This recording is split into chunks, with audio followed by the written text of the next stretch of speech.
Oy vey. I think we should be live, question mark?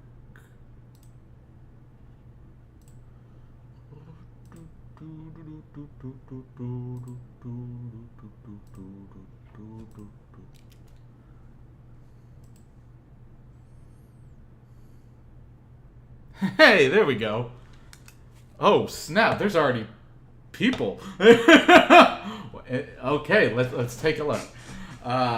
Watching. Oh, well, thank you for watching that interview. Yeah, Peter's a really great guy.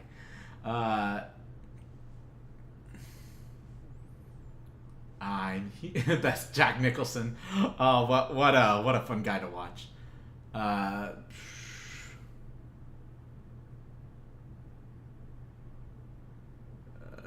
Another classical, like a Sir Hairless. Yeah, I haven't seen any of Sir Hairless's videos, but I have heard of the channel, so maybe I'll check it out.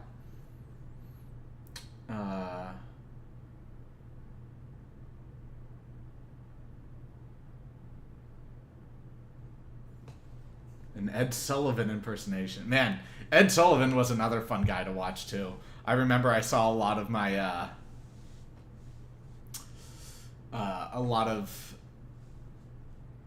videos introducing the Beatles featuring Ed Sullivan. So, yeah, he was a lot of fun. Let's see.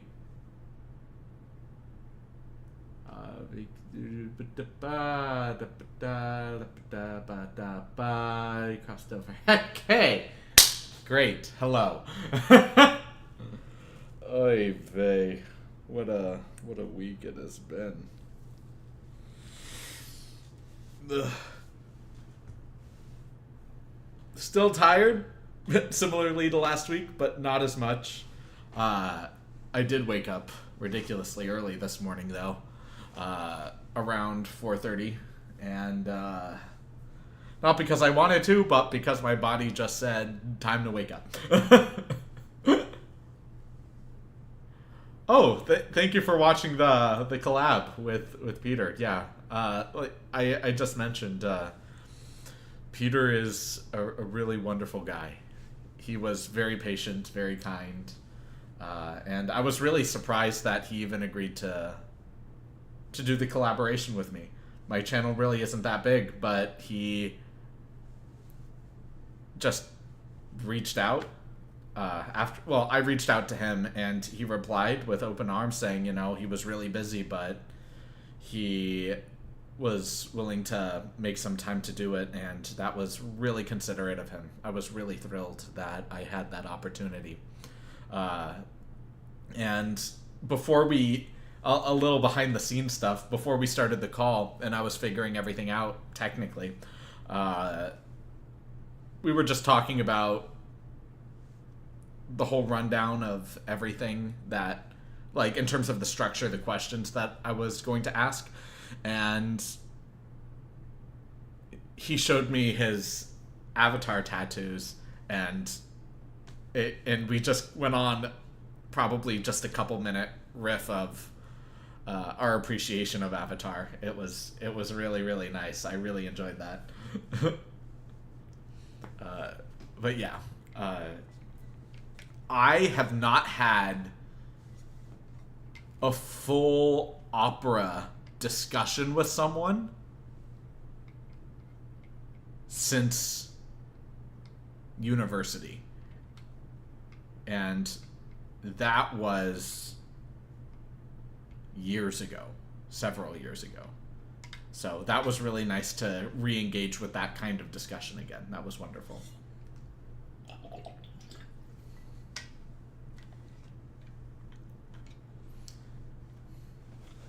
Yeah, I mean, if there's an opportunity to talk about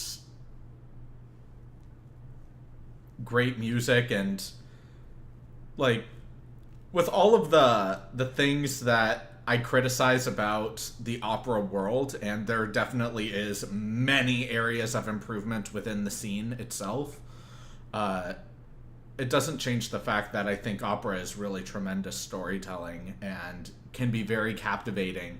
And I think there's already a stigma around it that people, just by word of mouth, think it's boring, even though they haven't necessarily fully engaged with it. And people, and like, I get it, it's 2.5, maybe even 3+ hours of music, but,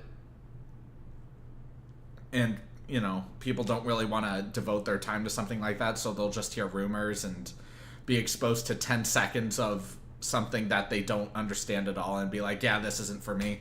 But no, just, it's like watching a movie for a first time. If everybody in the world said, don't watch movies because they're really long and you're just sitting in a chair the whole time, and you see a 10-second clip of a movie without any context, of course it's going to seem bizarre and random. But, you know, discern for yourself. And honestly, opera's really, really incredible, I think. And I don't think people give it their fair shake. So it was really great being able to collaborate with Peter and actually have a full-on discussion, not just about opera, but like we were mentioning, about Avatar, about our interests, fantasy, even health and nutrition and fitness. Both of us are into fitness and nutrition as well, which I think is awesome.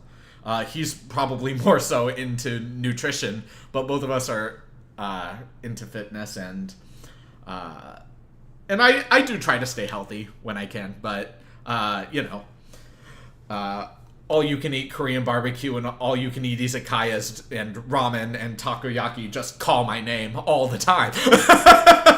Not that I engage with those foods all the time, but man, whenever I get the opportunity, I go for it. You did very well. I did not see any issues with Oh, wow!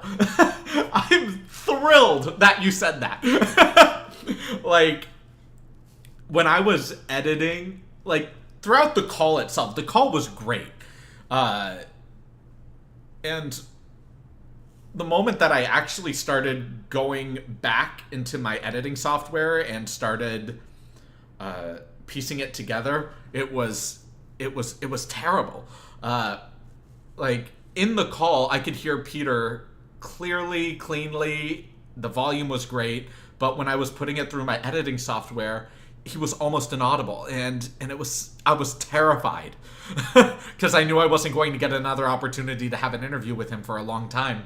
And when I was listening to myself, I was so oversaturated. My mic was so sensitive, and I was just blasting in like my earphones, and I was terrified that I would just have to delete the entire thing. But I worked really hard on it. I did everything I could to make sure that the audio was okay. The video still wasn't the best, but I still did the best that I could with it, and I think it turned out fine. And honestly, I was just so thrilled that I could make it good enough. And yeah, I was really happy about that, honestly. Hard on it, and it just, it was... I'm glad you enjoyed it. Thank you so much, is what I'm trying to say. Music gives the soul to the universe, wings to the mind, flight to the imagination, to everything. Plato. Yeah. That's definitely a really beautiful and poetic view of it, for sure. My view of music is actually pretty similar to that, honestly. It transcends language, borders, boundaries. One of my favorite piano composers of all time, Frédéric Chopin, you know, you hear his music played by pianists of any nation, and hearing the different interpretations and performance styles of each musician, it really makes my heart sing, honestly. I remember I heard Yuja Wang, who is one of the most popular neoclassical pianists today, I heard her doing Mozart's Turkish March, and it blew my mind with how intuitive she was and how she transposed it for her own style. Like, she didn't even play the music itself note for note as written from the sheet music. She added so much of her own character and flair to it, and I was just so dazzled. Good evening. Good evening! I'm really glad you're here, Rebecca. Thank you so much for joining. Brilliant. Good enough is good enough. Brilliant comes after more time. Yeah, absolutely. Like, I've never done an interview before. I've never done... Like, I'm a very casual guy. I just like engaging with fun ideas and concepts. I like entertaining new thoughts and looking at big pictures of things. And to structure something like an interview, which is more why I call it a discussion more often than not throughout the entirety of it. Yeah, it definitely took some adjusting, and I even apologized to Peter after the fact, just saying, you know, I apologize for my awkwardness, and he already knew that going into it. And he was so cool about it. You know, ultimately he told me that he really enjoyed it, that there might be a time in the future where we might be able to do something again. I'm not expecting to, but just the fact we did this one thing is incredible. But if I'm so lucky enough to be able to have another opportunity in the future to do it, then I would love that opportunity, of course. But yeah, it is something that I need to develop more with time and get more adjusted to the more that I do it. But it is weird because I don't really expect interviews to be a long mainstay with the channel. But, you know, I'm still figuring out the identity of the channel and trying to figure out where I really want to take it. So, you know, one step at a time. We'll see where it goes. Like, I've reached out to plenty of people already. I even reached out to the Charismatic Voice. And I'm waiting on that. Not that I expect anything from her or her legal team. But no, it was like I've reached out to a bunch of different creators, and I was shocked that Peter actually responded back to me personally. It was very surreal. But it was also very casual. Like, I didn't get starstruck or anything. I'm just naturally awkward. It was a really good time, though. I enjoyed myself a lot. I will watch the collab later. Yeah, please do. Honestly, I really enjoyed my time with him. I enjoyed my time with him, yes. I wonder if Peter will post your content to his channel. I mean, he's going to do his own thing. I personally would doubt it. You know, me collaborating with him is much more beneficial to me than it would be with him. But that being said, you know, he's just going to do his own thing. Plus, like I was mentioning at the end of the interview, he has a lot going on right now. He's about to start up back his operatic season with the Las Vegas Opera, and then he's going to go to Arizona Opera and perform there, and he's working on things with not just his YouTube channel, but with the Bass Gang, and he's just doing so much. Yeah, I really don't expect it, but if he does, that would be awesome. But no, I don't expect it.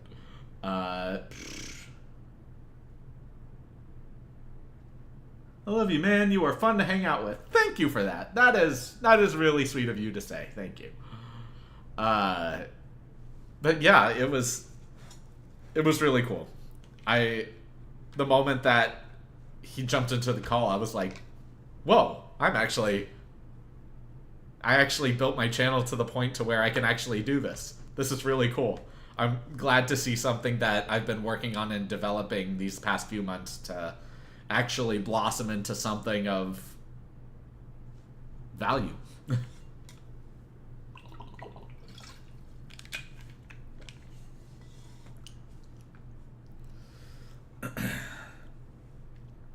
But yeah, so something that I've been recording more of in my videos as of late, and something that I'm going to test out a little bit more, is these live streams themselves, mainly because, like, even though I enjoy doing these live streams, when I listen back to them, I don't know, I still feel a little odd, and I'm thinking about just doing posting community tabs where people ask questions, and then I just make a video doing a Q&A. I haven't been 100% sold that these live streams are really doing it. but we'll see. We'll see how the next few live streams go, and we'll just take it step by step. Any thoughts on doing a reaction analysis to the Base Gang? And yes, I agree with you. Were cool to hang with. Oh, thank you. Well, I've already done hide and seek from the Base Gang, and I thought they did a really great job with that. I loved the whole Shining aesthetic, and there were plenty of beautiful voices that resonated beautifully in the actual piece itself. So honestly, I already have that one from the Base Gang. But, you know, I'll probably do more, maybe later on down the line. I wouldn't put it at the top of my list, though, because the first one I did of them really wasn't that popular.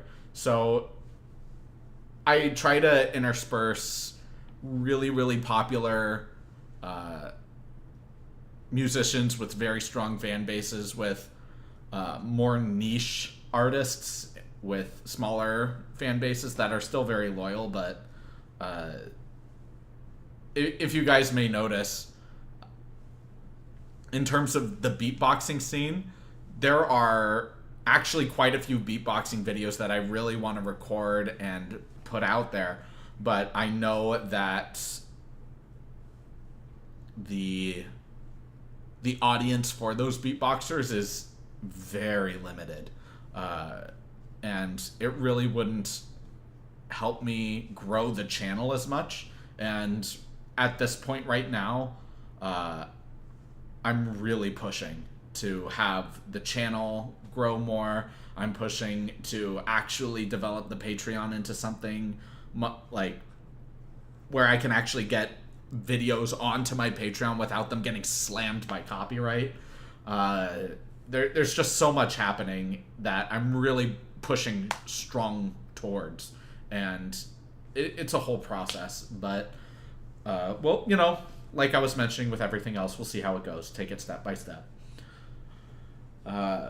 I started watching reactors when Hyren broke out, including Peter and the charismatic voice. Fun that one of your most recent reactions was Hyren, and it was very thoughtful reaction, maybe a touch too long. yeah, I know. I appreciate your kind sentiments. Yeah, I'm aware that the video ran too long. I went off on so many tangents that I thought were so important in the messaging of the piece that I lost track of how long it was. And it wasn't until I was halfway through editing where I'm like, oh. So my next Ren reactions will most likely be more conservative on the time.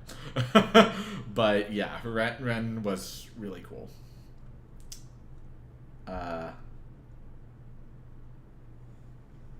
about doing a live stream with a music reaction so we can discuss? Also maybe a different time so those working can chime in. Uh, well, the time has always been subject to change, and like like I say at the very ending of all of my videos, Thursdays at 1 p.m. Pacific Standard Time, subject to change, and it always is. In terms of doing music reactions in the live streams themselves, I don't really want to do that. You know, I've seen plenty of other reactors do that, and I want, if I am going to continue with live streams, I just want it to be a conversation between the audience and me. You know, I do enough reaction content to music videos on my own time, and I feel much stronger in what I have to say when I have total control over editing and the filming process during those times.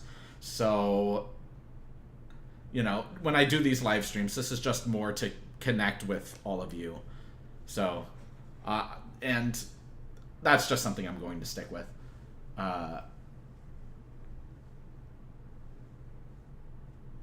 So, voice play. I'm picking up an odd vibe. How much longer we got with them? Are you talking about if the group is going to be together still, or if I'm going to keep reacting to them?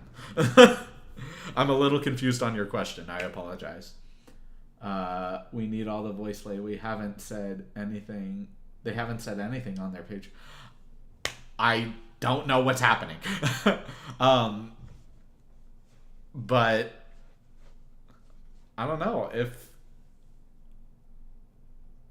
you know, like every good thing in the world, it comes to an end at some point. So, you know, don't be sad because it's gone. Smile because it happened. You know, I touched on this exact thing in my High Ren video. Where it was me talking about for 20 minutes on the grief button. And I won't go further beyond that. So if you haven't seen it yet, go check that out. It's a long video. It'll earn me plenty of ad revenue. Yes.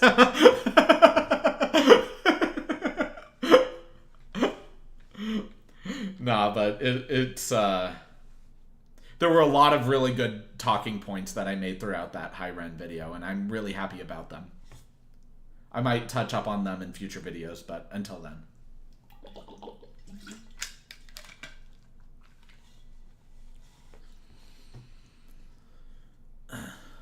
But yeah, I haven't heard anything from voice play. I don't know if they're breaking up or doing their own thing or whatever the case is. I loved the part about the grief button. I live with that sucker every day. You and me both, sister. But you know, the world itself, while it may be a very dark and cruel place, there's a lot of beauty in it.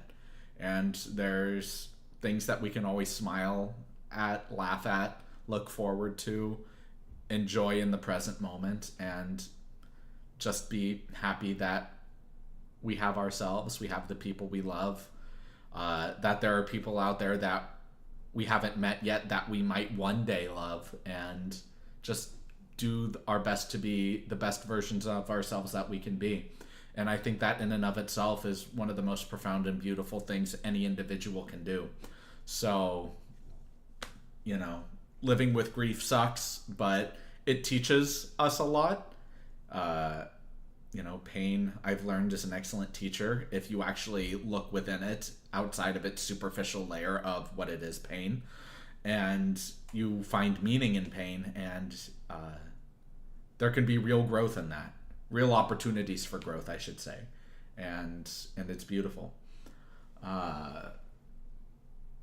Home freeze replacement for Austin is pretty good. I have not heard anything regarding home freeze replacement yet. Every time I post a home free video, I am absolutely slammed with copyright. It is the biggest nightmare working with home free videos, and Pentatonics videos especially.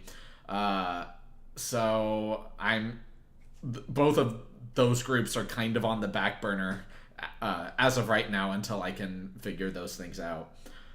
But not to say that I'm never going to do them again, but like I mentioned, I'm on this streak of pushing actual channel growth right now, and anything that doesn't or anything that is automatically slammed with copyright and is just immediately going to get blocked or is just not going to earn any source of revenue is it is a little bit farther down on the list right now. They don't seem quite as cohesive. Even the Beatles broke up and is a Rent-A-Player band. Well, yeah. So, for those that don't know, my dad is one of the biggest Beatle fans of all time.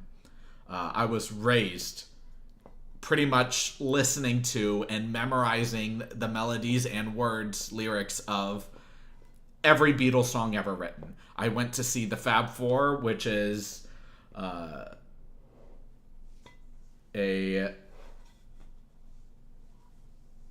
impersonator Beatle group.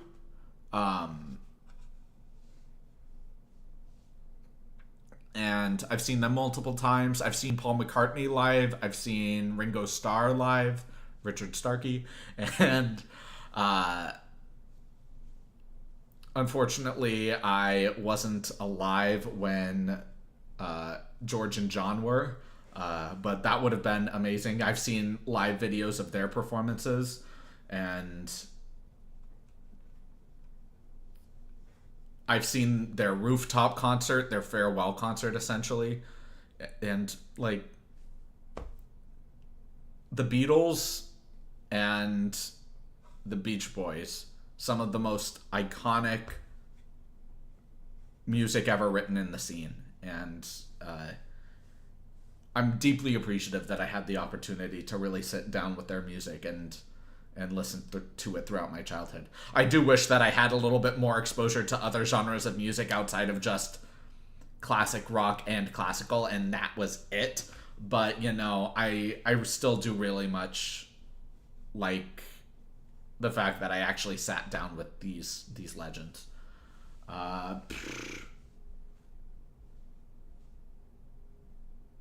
Not to mention the great things like this cute little kitty curled up beside me, purring. Ah! Cats are so cute. Unfortunately, I am allergic to cats, or cat dandruff, or cat whatever. Something on cats. Not severely, but there is plenty of irritation that I get around cats. My partner actually has a couple of cats, and I love those cats so much. They're so derpy. One time I slept over and I woke up at 6 a.m. because one of the cats was just making making biscuits on my stomach. And at that time I was a little bit fluffier I was a little bit more fat. and it was just it was a very odd feeling, but it was really sweet, and I love cats. I'm definitely more of a dog person. My personality is more like a dog, specifically more like a golden retriever.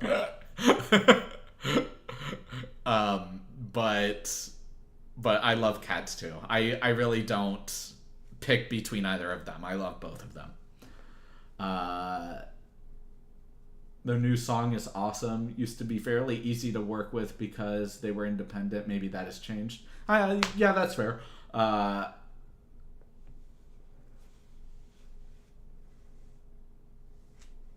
blur their videos. Yeah, honestly, I was thinking about if I were to do more pentatonics or home free reactions, it'll probably be more blurred. But we'll see. In recent videos, I've been progressively growing my music video box to fit more of the screen. because that has been a comment that's been requested more than twice, just to increase the size of the music video. And I wasn't really too sure about that because I'm very expressive with my hands and I talk a lot with my hands. So having the music video box take up more of the screen doesn't really give me more of an opportunity to use my hands when I speak.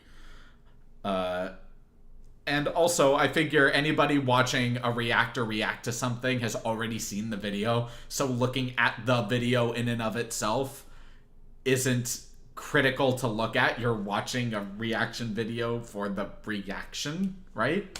Or I don't know. Everybody has their own agenda as to why they click on reaction videos. Maybe they just want to have somebody to emotionally connect with as they re-listen to the music and have the music be the primary thing. I'm not really sure what everybody specifically wants, but I know what I want. And all of you know what you want as well. So, we're all just doing our thing, doing our best. But something that I have gotten a lot of good feedback on, positive feedback I should say, not good, is the structure, the layout of the videos, where there's the reaction and then the analysis. And that has been very overwhelmingly positive. So I've been really appreciating that. September 2nd marks the 60th anniversary of the first time I saw the Beatles in Philly. Oh, that is awesome. That is so cool. Yeah, I can only imagine. What era were they in at that time? Were they still in their black suit, black tie, bowl cut phase, slight mullet, or were they in their kind of Sgt. Pepper psychedelic phase? Their White Album. What are we talking? What are we? Hello from Brazil. Oh, hello. I've always wanted to visit Brazil, especially when I was performing Carmen. There was so many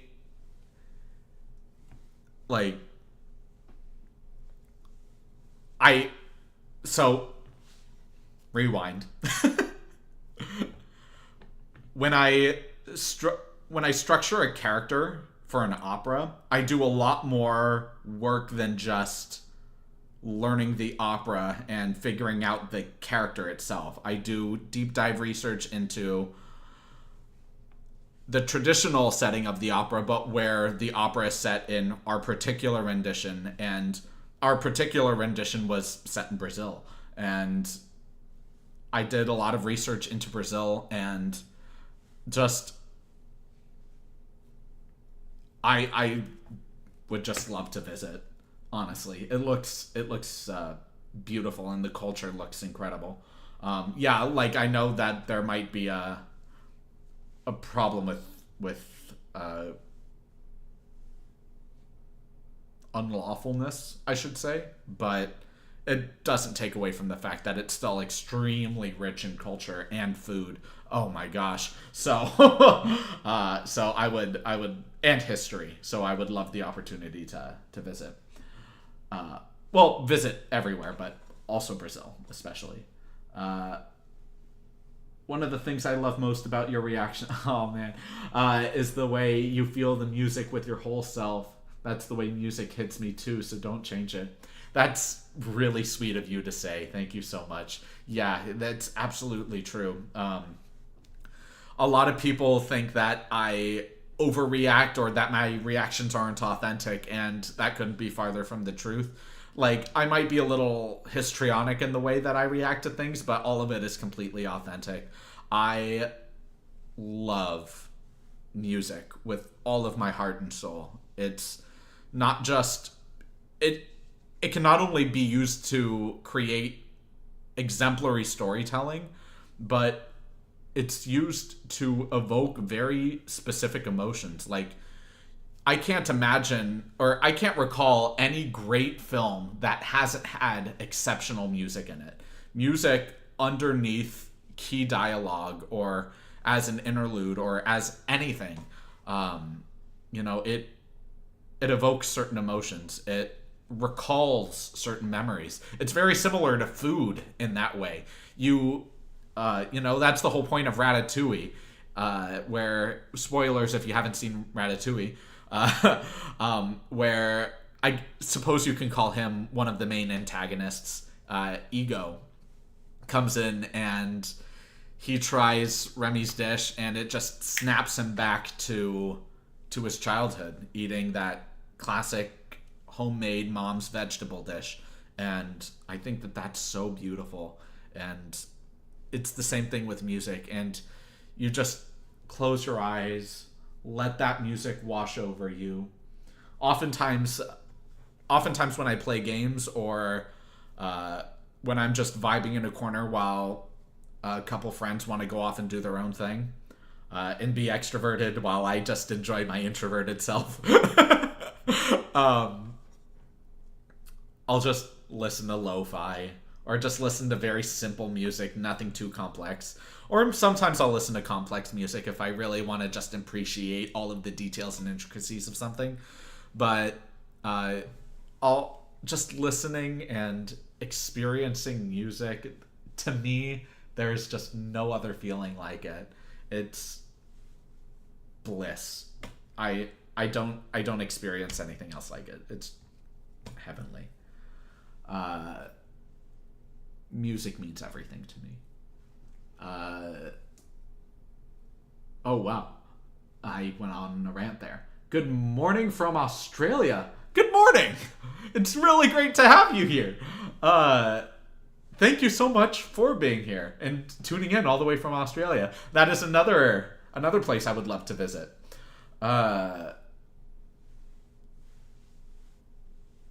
Hey, just wanted to say hi from Oregon. Oh, hello. I've actually visited Oregon. It's beautiful there. I went to a Ren fair over there, actually, and it was held in just this beautiful big forest, and I loved it. I loved it. Oregon is so beautiful.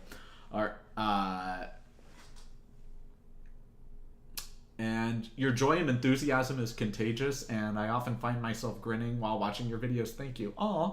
Well, thank you so much for saying that. That's really sweet of you to say.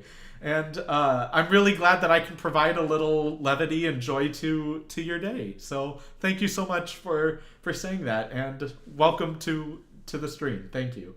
I watched Dan's reaction to PTXs, and it wore me out. Yeah, I mean, like I mentioned, golden retriever energy. I just, when I engage with music, the tail starts wagging. But in all seriousness, though, I remember when God Rest You Merry Gentlemen from PTX came out. I remember listening to it and listening solely to Kevin's beatbox line, because that beatbox line was the thing that actually got me out of the habit of just putting snares on beats.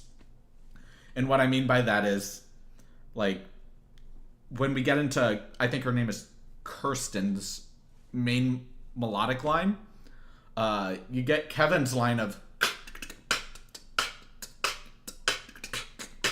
or something like that, and it's just only some of the snares are on the beat, where some of them are off the beat, and I just kept listening to that beatbox line solely on repeat, and then I didn't listen to the song for several years and forgot it. But I remember the snares, working on the snares, and using Kevin as my teacher in that particular lesson. And that was really cool. Really digged that. Yep, I Want to Hold Your Hand era, 1964. Oh, nice. Early Beatles. Well, not early, but as a whole group, I guess, early. Screaming Teenies, you could not. The energy was just bland. I can only imagine. Like, my dad has, like, I've seen many a video of the Beatles, both in live performances. I've seen their movie Help, A Hard Day's Night, especially. I've even seen live videos of Tom Jones and Elvis, and looking at the absolute wild manic energy that was surrounding the stage. It was wild. And something that I absolutely love is the fact that the audience was so close to the stage, that the artist could directly interact with their audience. And like, Tom Jones had so much charisma. Oh my gosh. Like, he just legit went over to to an audience member and just kissed him. And just, you can't do that today, which I think is rather sad, because looking at that level of confidence and charisma it shot my jaw to the floor. I was stunned. But yeah, that kind of energy, you could only get it in that time period. But, there's still a lot of really great energy today and a lot of live performances. Not too long ago, I went to see the German live orchestra techno band named Moita. And they were performing in Los Angeles. So I came by, I saw them perform live. It's just a bunch of middle-aged guys playing their instruments. I actually have a Moita video on my channel. It's not very popular, but it's there. And I can't monetize it because it's copyright.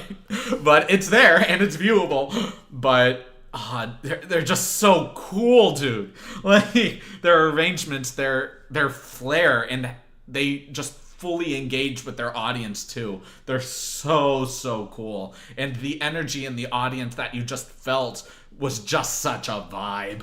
It was so cool. I'd see them again in a heartbeat. Yeah, dude.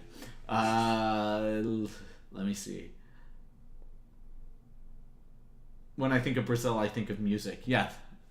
I think of a lot of things: the culture, the food, and the music, for sure. I like your analysis, especially that you explain in a way even I can understand. Well, I mean, that's the point, right? Like,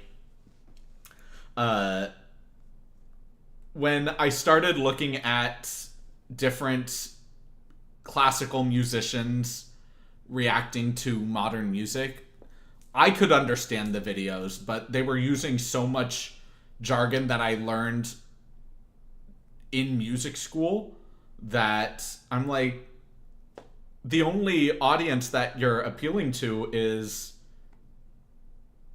to other musicians. Or maybe the common man just likes all of the big words you're throwing around, even though they might not understand exactly what it is you're saying. But I wanted people to just enjoy the music, I like having the time to sit down with people and just experience music together. And you don't need a music degree to experience music, just like you don't need to be a chef to appreciate good food, Like, yeah, getting a musical education, getting chef experience, it lets you appreciate the music or the food on that much more of a deeper level. But ultimately it just comes to the point of, this is just something that we can all really appreciate on a very deep, intuitive, even primal level. And I think there's something really beautiful about that. And if I can express that in a way that makes sense to the layman, then absolutely. Not too long ago, actually, I want to say just a few months ago, I finished reading Benjamin Franklin's autobiography.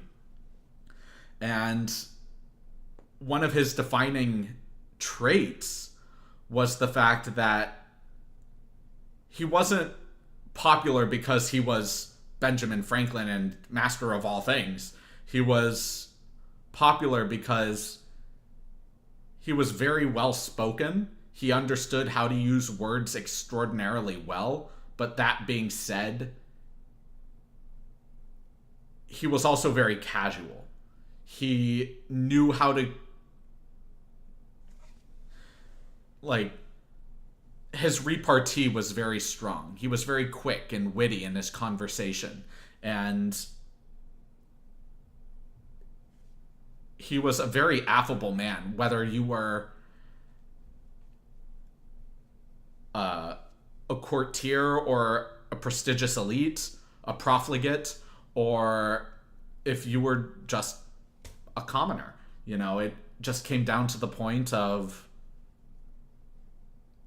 being affable no matter what your audience is. And I took inspiration from that when engaging with music like this. I wanted to be able to say,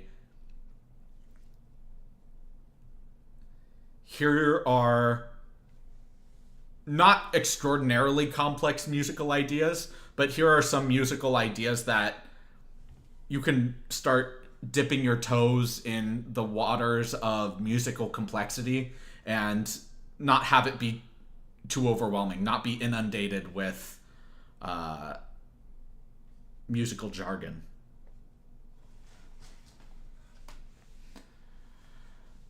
Speaking of Brazil, Dan should be introduced to Gabriel Henrique. I've heard that name thrown around quite a few times. I really should get on that at some point. Having my morning cup of joe. Oh, yeah. I had my cup of joe this morning, too. Made me so happy. Like I mentioned really earlier in the stream, I woke up ridiculously early this morning. Normally, I wake up between 6 and 7. But this morning I woke up at 4:30 and I just said, you know what? I have some time. I went down over to a cafe that opened around that time and I opened up a book. I was reading. I was drinking my coffee. I studied a little bit. And I study English vocabulary, even though English is my first language. I find it important to constantly keep expanding and growing it, alongside learning hiragana and katakana in Japanese. The moment that I get both of those alphabets down, then I'm going to start learning kanji and actually speaking sentences. Like, I already know some of the basics, like, watashi wa Daniel desu. Yoroshiku no onegaishimasu, or things like that. But I'm not very good, obviously. And it's a process, but I'm learning and I'm putting in the time. So I see the long-term goal. I'm never really satisfied with short-term temporary victories, band-aid fixes, if you will.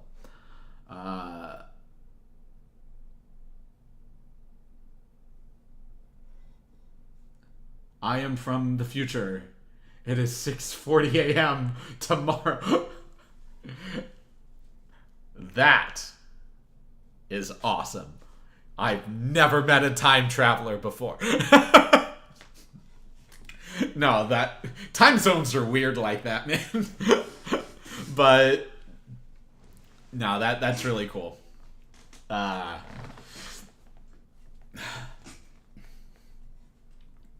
15 watching. Yeah, I am stunned that we have so many people watching right now. Holy smokes! Thank you all so much for being here. That really does mean a lot to me. I'm genuinely surprised we have so many people watching. 18. Wow, dude. Wow. Wow. I'm stunned, honestly. Transfixed even. That's incredible. I think that's the most I've ever gotten. That's incredible. Thank you guys so much for being here.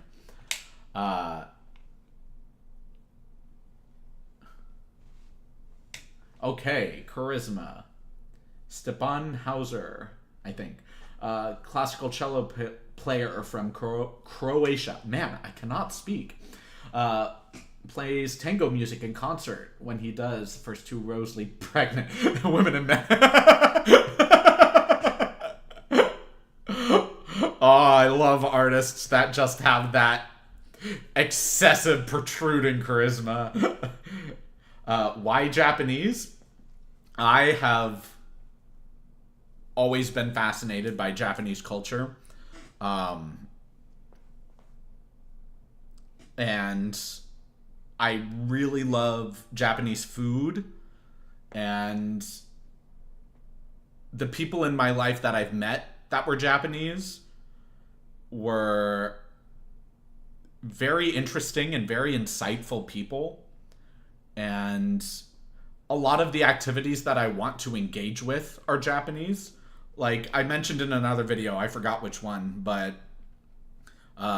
when I was in university taking ethnomusicology, which is the study of world music, I did my final report on Western drumming versus East Asian drumming, specifically taiko. And when I was doing research for taiko, I was stunned, really. I couldn't believe how striking of a performance that was, and I wasn't even there live. Like, my university did have a taiko group made up of mostly Japanese members, and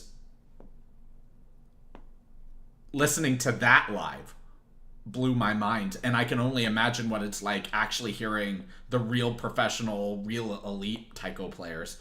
It blew my mind. So Japanese music strikes me in a way that no other music really has. Just in terms of actually striking in my emotional core, not just something that I can really flow with. And also, there's, I believe it's called Kodo? But yeah, my sister did kendo, which is essentially Japanese fencing, only instead of long flexible lances, it's just massive wooden sticks that you just strike each other with. It caused her a lot of bruises, but I found that to be very interesting and captivating to watch. There's Japanese archery, and I, for the life of me, cannot remember the name of it. I know it starts with a K. But I think. Now I'm doubting myself. But like, one of the hobbies I recently picked up was trap shooting, and I would love to learn Japanese archery. Mainly because it's not about shooting itself, it's about the technique, it's about the tradition, it's about the connection to the heritage, the culture of it, and the fluidity of it. And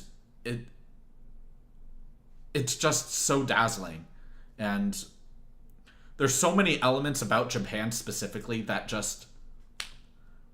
strike me such on a personal level that I just said, you know, if I'm already making it a mission statement in my life to travel the world, learn as many languages as possible, and engage with as many people as possible, get to understand their view of the world, what it means to participate in the world in reality, and what it means to, like, actually build bridges with others outside of my own worldview. I don't want to be surrounded with people who think like me. I want to be surrounded by people who think different than me, because that actually broadens my worldview.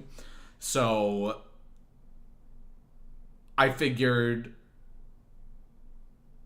Japan would be a really great place to further that exploration. I started with Germany when I studied abroad over there, and my German wasn't really great, and I didn't really get the opportunity to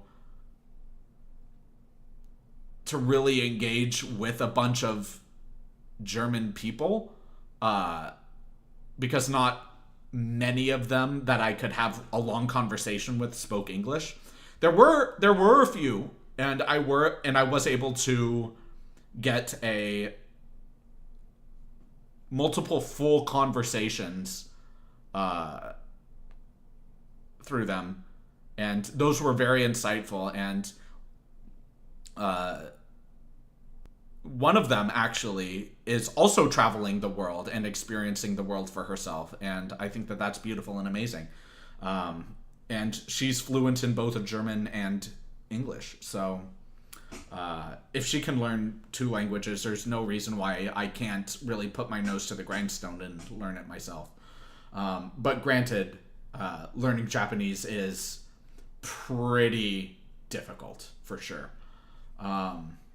Hello from New York. Hello!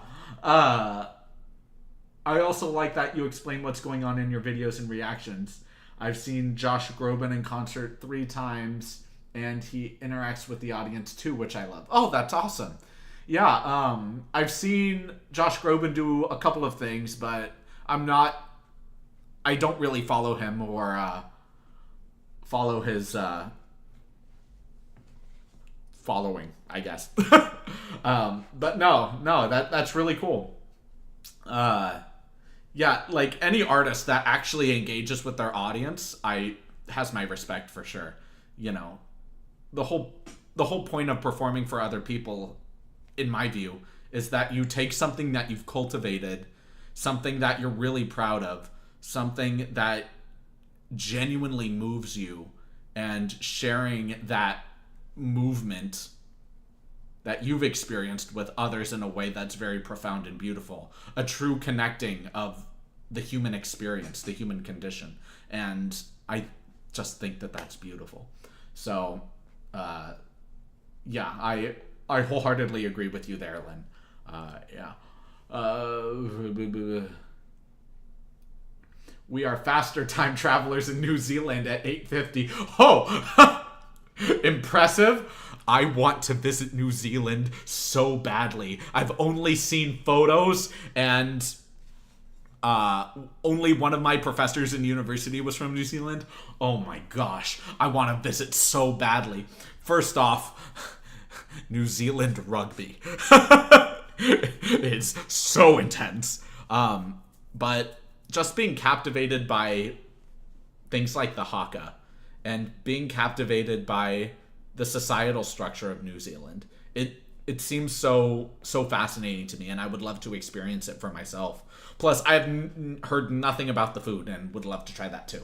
I am obviously obsessed with food and trying food from other cultures. I'm always looking for something new. I love the new and novel, but I also love tradition, culture, and heritage. So I am both a simple yet complex person. Yay from Oceania. Yeah. Oceania. There we go. For a future reaction, in the world music arena, look for Rhiannon Giddens singing with the Silk Road Ensemble. There's a version of the song "Oh Death" that will knock your socks off. Noted. Thank you.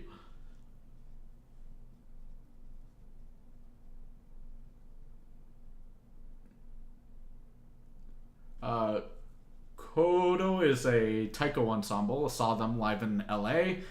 Your heart beats in time. Yeah, I can only imagine. Like, oh my gosh, taiko is so moving.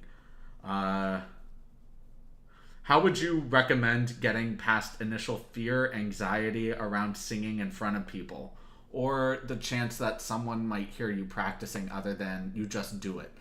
Yeah, I've always found the "you just do it" answer to be very dissatisfying. So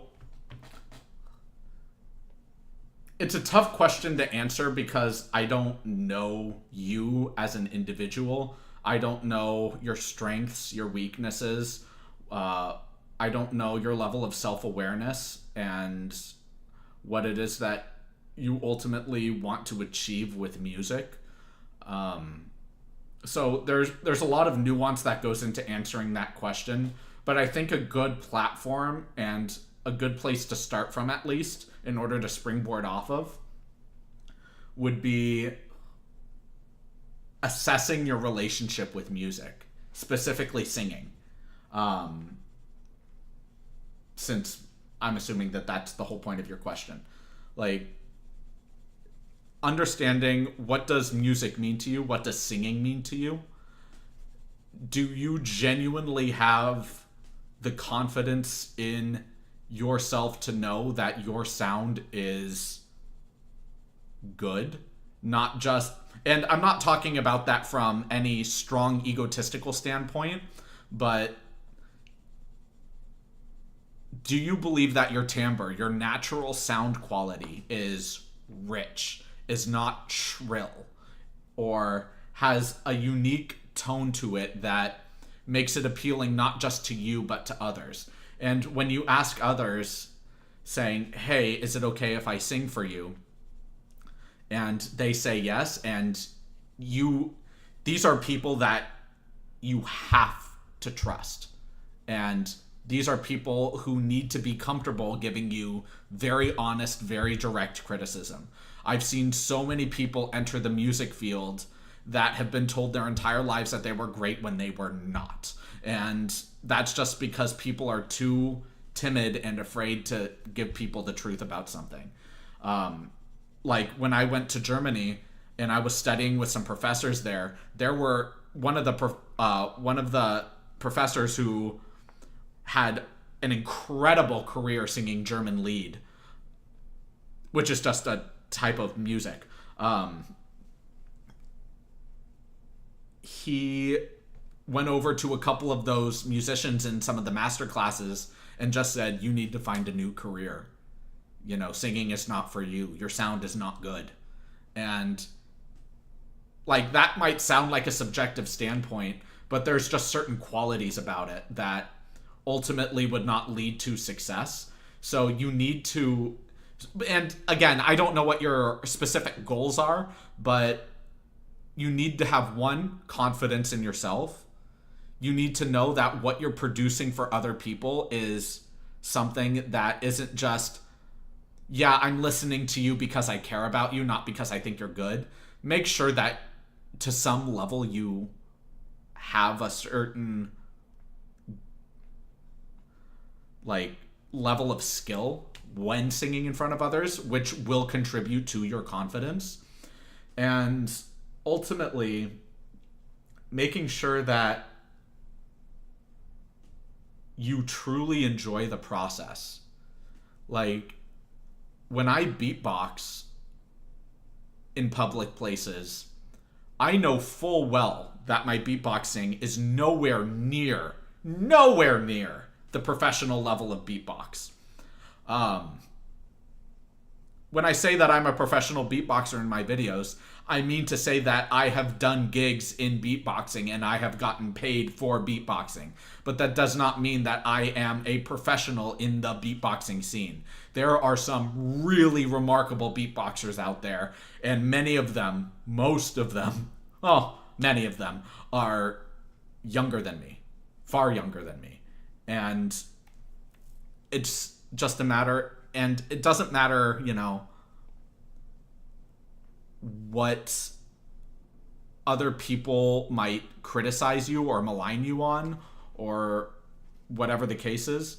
You know, have confidence in yourself.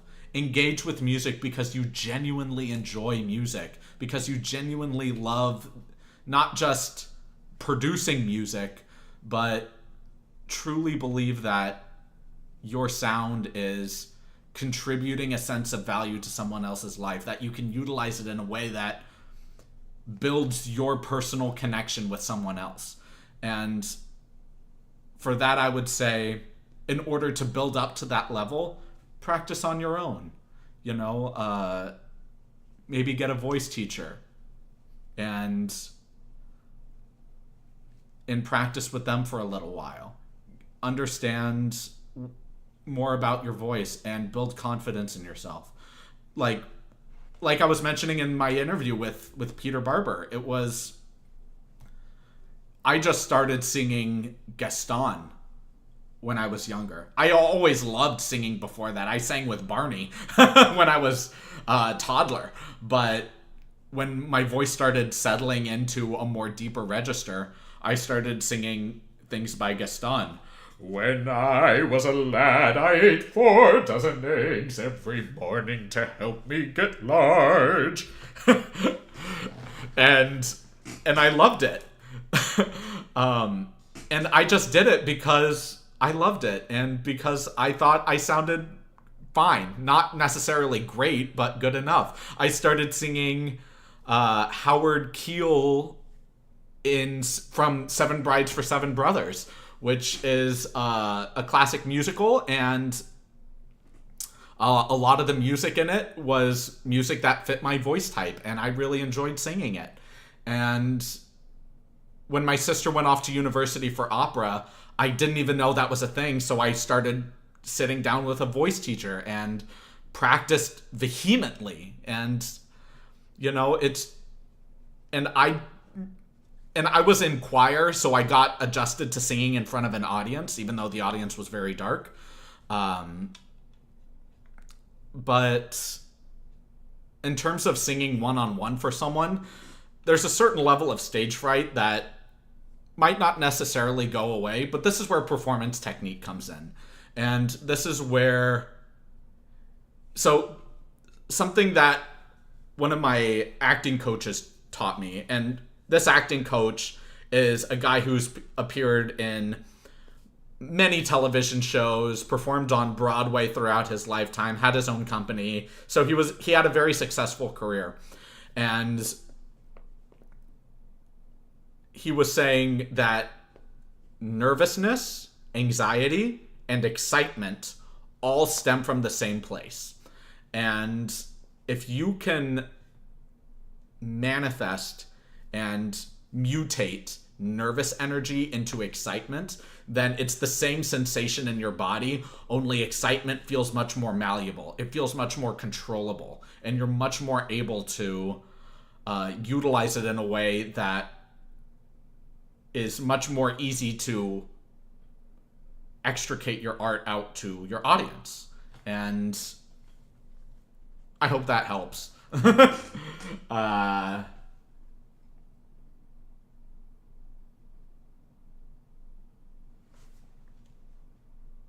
Oh, I missed some stuff. Holy smokes. Kudo. Yes, that is it. I apologize if I'm butchering it.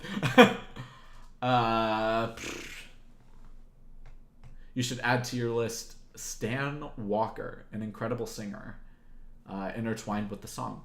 Cool. Yeah, absolutely. Behold, a pencil. A tool that I do not see used in our modern school system. Okay.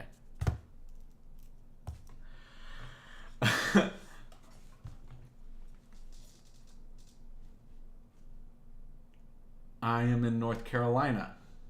I'm in North Carolina, and I used to... Oh, wow. Oh, that's so cool. Yeah, that's amazing. Again, I cannot talk. What is wrong with me? Stage fright translated to a slightly more dynamic performance for me. It wasn't overwhelming, but it put a little bit more weight. It removed some of the hesitance in my step walking onto the stage. Yeah, and I'm actually going to recite a story about stage fright, where this isn't specifically targeted around stage fright, but this is definitely a contributing element to it. When I was performing for the first time the opera Don Giovanni, I was Leporello.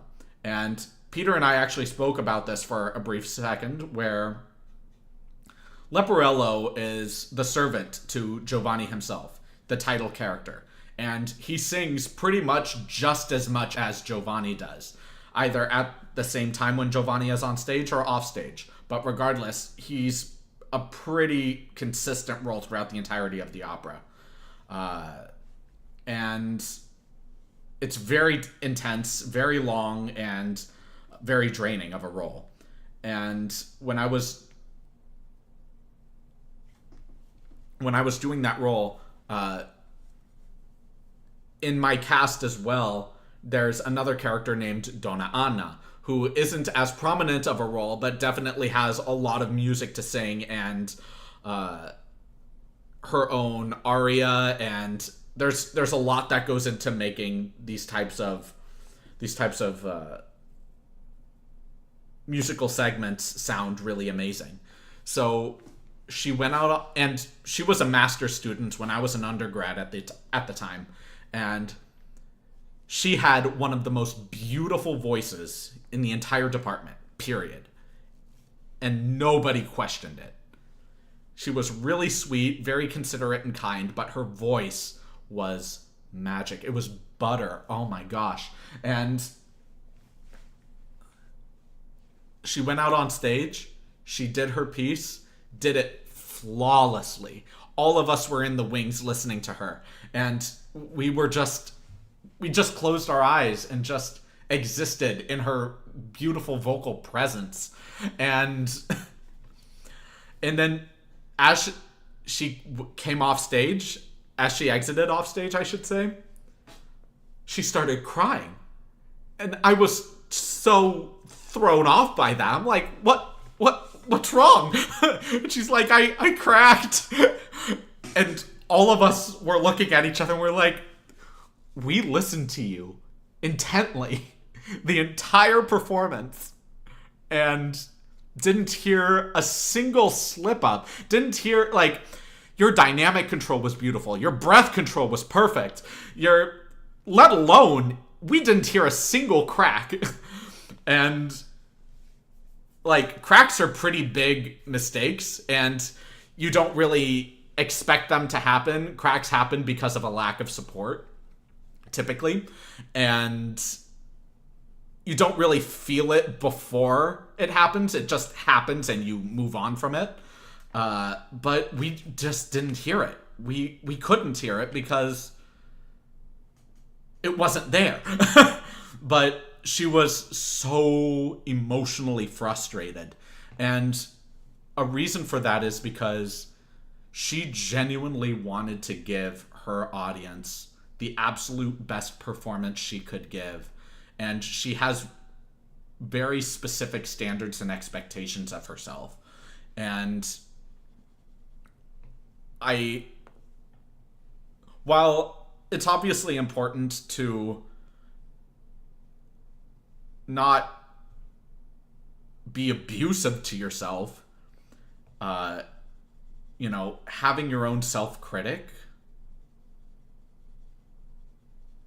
and having a certain high expectation, high level of standards to live up to, I think is ultimately a really good thing.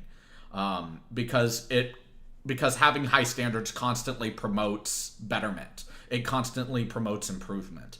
And that was something that all of us, especially me, really admired about her. And it just goes to show that everybody's going to have a different experience performing in front of others. For her, she has a very specific expectation of herself, but that is rooted in the soil of wanting people who have genuinely paid money to see her perform to make sure that they are getting everything that they paid for. Like, the idea that people, and that's something that I take to heart in my case as well, where the idea that people would spend their hard-earned resources on my talent or my insight or my skill is emotionally overwhelming to anyone, especially to both of us. And over time, we learn to manage it because we just get adjusted to it. We learn to process it in a way where we don't become overwhelmed by it. Like, in terms of YouTube, the first time I got a donation, I was transfixed. But now I just, even though it still feels a little overwhelming, I'm a little bit more adjusted to it, and I'm able to appreciate it on a more comfortable scale. but it doesn't mean that I'm not as appreciative as I was as the first donation I ever got, because of course I am. So it just comes to the point of, and that's exactly how I'm going to feel when I actually am successfully able to launch Patreon as well, where if there's somebody actually spending money for a subscription for me, it's a lot to process, but that's all the more reason to want to produce the best quality for something. So the more you practice, the more you adjust yourself to something, the more you believe in your own skill, believe in your own voice, believe in who you are as a person and what it is that you're actually providing others, the easier it'll ultimately be to transition that nervousness into excitement, to overcome stage fright, and to actually feel a certain thrill to stepping out on stage, engaging with people who have paid money to see you, who genuinely want to see you, and producing the best possible content or producing the best possible show in that particular case that you possibly can. I remember I went to go see a recital once of a really tremendous tenor in the voice department, and this was his senior recital, which means it was the last solo performance that he was going to give at the university before going off into his solo career. And every single song he cracked multiple times. Like, yes, he was feeling nauseous the day before, and he hadn't fully recovered on the day of, and we just felt bad that happened for him. But the way that he handled it, we all knew that if we in the audience felt bad, then he would have felt bad. But no, we just kept listening with open ears and an open heart and just enjoyed the performance, even though every single song he cracked. And it was a shame, because we all know what kind of musician he is and what kind of voice he has, and he really does have an exceptional voice. He actually ended up, when I was doing Carmen, he was the understudy for the lead protagonist, Don Jose. And the lead and the actual lead of the show ended up getting cut from the performance because he could never make rehearsals. So he stepped up, he did the performance, he did the whole performance. He was hardly on stage throughout rehearsals. He was pretty much only thrown on stage in dress rehearsals. And he executed it flawlessly. He was incredible. And all of us had nothing but respect and good things to say about him. So it doesn't mean... So ultimately, what's the worst thing that can happen? You crack, you move on. Like he did in his performance, it happens. Every musician has it. You know, even Peter in the interview was saying, I could have done this better, or this happened, but you just move on. You know, it's like think of it in this way. You go over to a girl or a guy that you really, really dig, not just lust after, but you have gotten to know them over the period of X amount of whatever, and you really dig their personality, you've observed their character, and you feel a strong connection with them, and all of these things are just starting to line up. You go over to them, you ask them out, they reject you. It sucks, it hurts in the moment, but you move on. You know, you're still alive, you still have other chances. Yes, the idea that, there's plenty of fish in the sea, yeah, that's true, but, those plenty of fish aren't real. This person that you've gotten to know is real, and they rejected you. So that's the thing that's going to hurt. Of course it is. But it also comes to the point of, no, you are strong yourself. You don't need other people for validation. You don't need to have other people's opinions. You can think for yourself. You can engage with the world for yourself. And the more intuitive you become, the more strong in your own decision making you become, and the more confident you become in your sense of self. Keeping in mind that confidence is not to be confused with arrogance or a high level of ego. And again, and this isn't to say that arrogance in and of itself is necessarily a bad thing. There are positive qualities to arrogance, but that's a conversation for another day. Ultimately, what I'm trying to get off, or let me rephrase that. That sounded weird. What I'm trying to say here is that the more you start becoming a stronger person on an individual level, start depending on yourself more, and have more confidence in your own skill and what you know you are capable of producing. Record yourself, listen to yourself. It's really uncomfortable, but the more you do it, the more you'll adjust to it. And you'll think, wow, I really liked this, how I phrased this, or wow, I did not really care for this.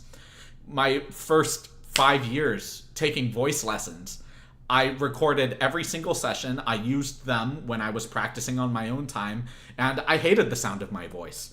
But my parents, my sister, and people that I trusted and respected all said, I think your voice has a really nice, warm timbre to it. It's a little out of control right now, but that's something that can be trained. And it was. And I didn't let my own negative self-critic control me, and I went off to music school, I learned, I studied, I grinded my ass off, and I became a much more successful and better musician because of it.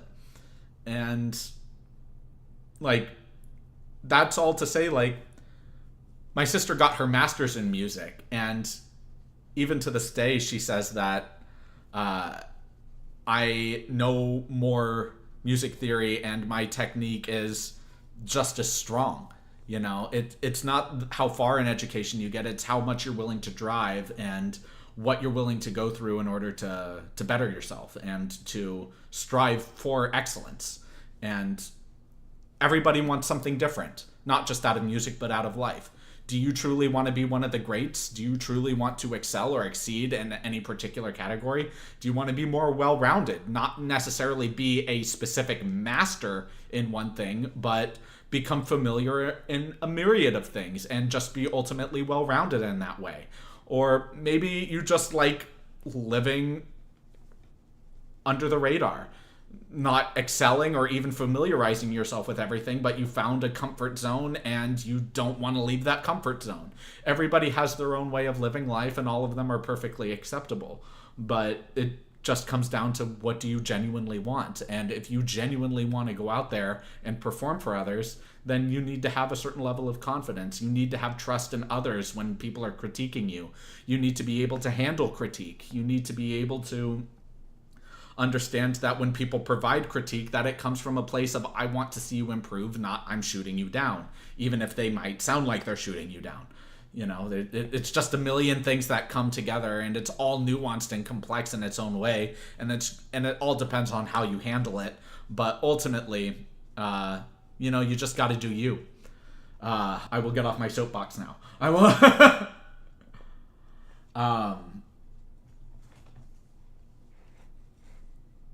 I can't stay long, but wanted to say hi and good night. Hello, Spartan, and good night. Hello. I'm really glad that you got to be here, so thank you so much.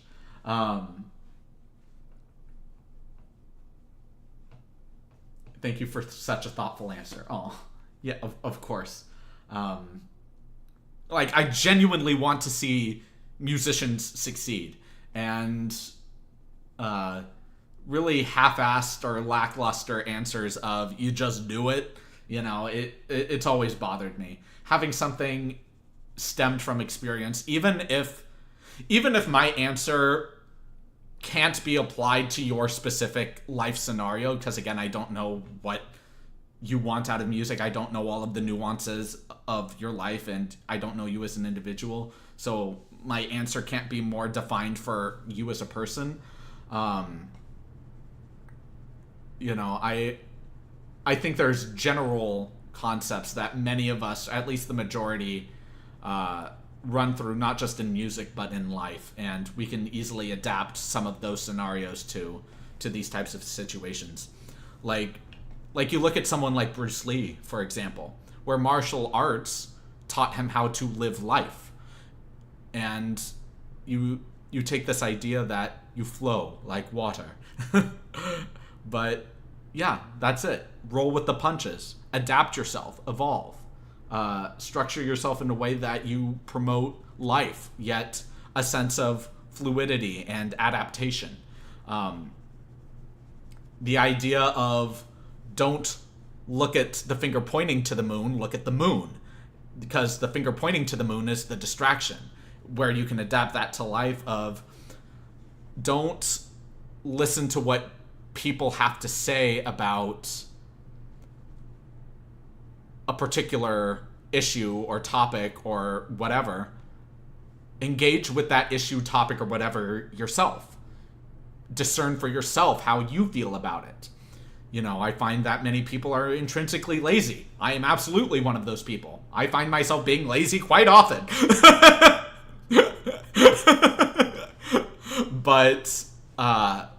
But it's because of that awareness that I've created a more strict work ethic. And that work ethic has proven to get me out of ruts of laziness. And it has promoted a lot of individualistic thinking. And I've become so much happier because of it. But that's just for me personally. So, you know, you can learn so many lessons in life by becoming a master in one thing.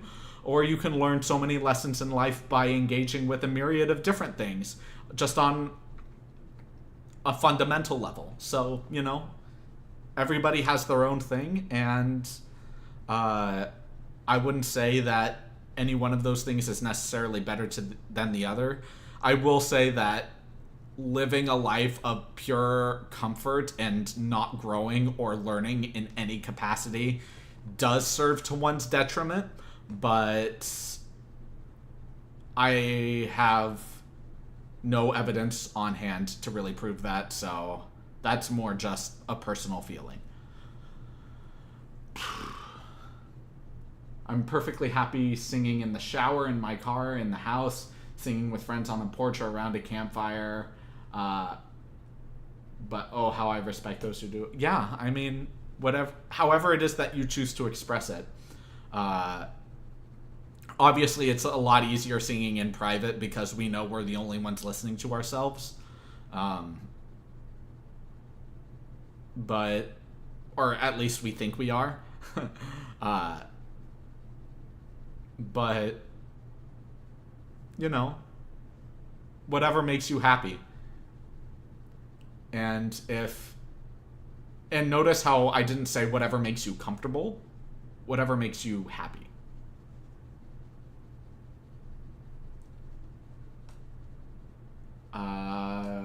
We need to stick together. Yeah. Stick together. Unity.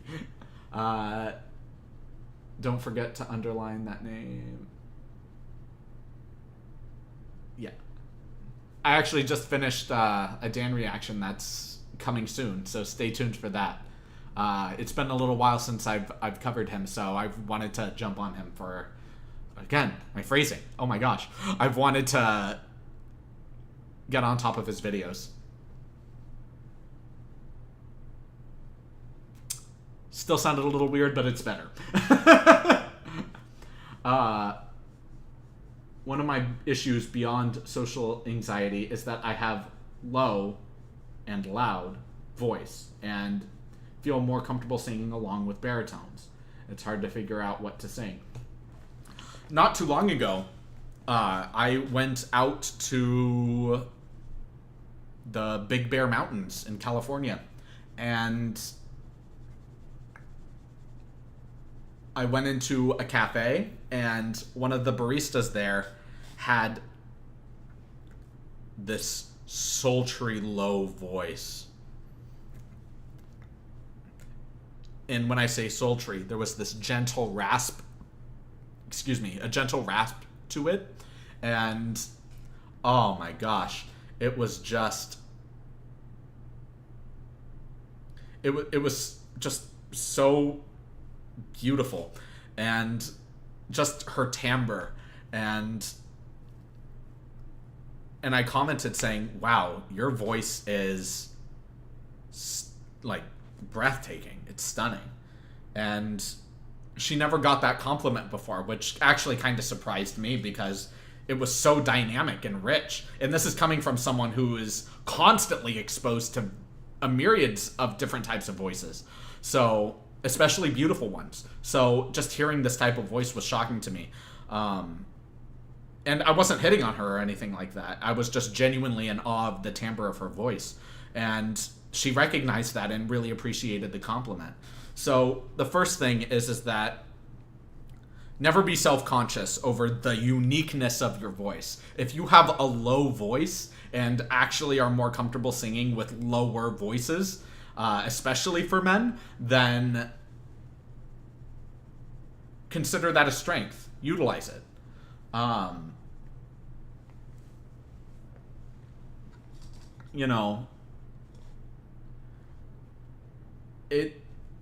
There are just people out there in the world that genuinely move through the world with this intense confidence that is very striking to some level, but those people can't be told no because the confidence that they emit from their beings is just so powerful that resisting that level of power, that level of strength from them is not just terrifying, but it feels intrinsically wrong on some primal, fundamental level. So, in terms of social anxiety, and I completely feel you, very introverted here, have a very difficult time socializing. I still do my best to go out and socialize daily, but it's very draining to do so. But yeah, just actually going out there and recognizing your strengths. Women's voices that are low are so much more rare than women's voices that are high. And if you can utilize that low natural quality to your voice and utilize it in a way that's actually very trained and musical and complex and it's in your own phrasing, there is no doubt in my mind that as long as your timbre is actually pleasing to hear, which is nothing that you can control. There's a certain level of genetics that come into play there. But if it's actually pleasing and you train and develop that, not just that particular range of your voice, but develop your voice in its entirety, but utilize your strengths in that low register, there's a lot of promise that could come from that. Absolutely. Absolutely. I hope you keep doing these live chats. I will still consider them. This stream has been very promising, and we're going to wrap it up soon because it's been 93 minutes. My butt is hurting. I'm gonna work out after this. I've been sitting too long. But yeah. This live stream has been promising. It doesn't mean to say that my Q&A videos are completely out of the question yet, but this stream has been promising. Happy weekend, happy Labor Day. 3-hour drive this evening. See you next week. I will see you. I'm sorry for the long drive.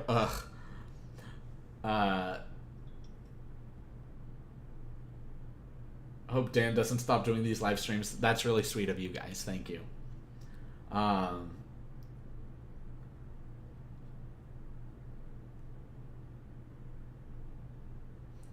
all good. All good, everyone. We're going to end the stream here. I hope you all have a wonderful rest of your day, rest of your evening, wherever you are. For those from Australia and New Zealand, I hope you have a wonderful rest of your morning for tomorrow, where I am right now.